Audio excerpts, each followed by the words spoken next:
Donc il s'agit de diminuer autant que faire se peut les bruits environnants et tout ce qui peut distraire l'enfant pour que justement il maintienne mieux son attention et qu'il puisse investir les tâches scolaires, donc qu'il soit à côté d'un enfant calme,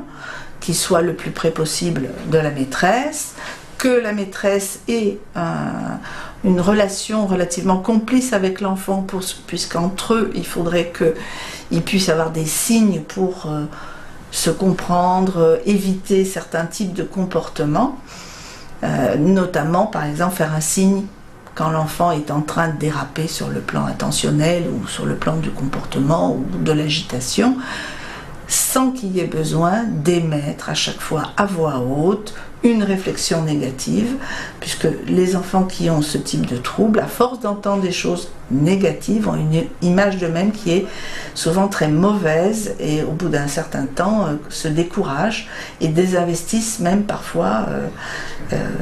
les apprentissages. Donc il est important qu'il y ait un minimum de consensus entre l'enfant et de complicité entre l'enfant et le maître ou la maîtresse pour qu'ils se comprennent, qu'ils aient à l'avance préétabli des règles et des signes renvoyant à certaines règles, que les tâches soient émises de façon claire et concise, par exemple que la maîtresse écrive au tableau les consignes, la procédure, je dirais, les étapes nécessaires pour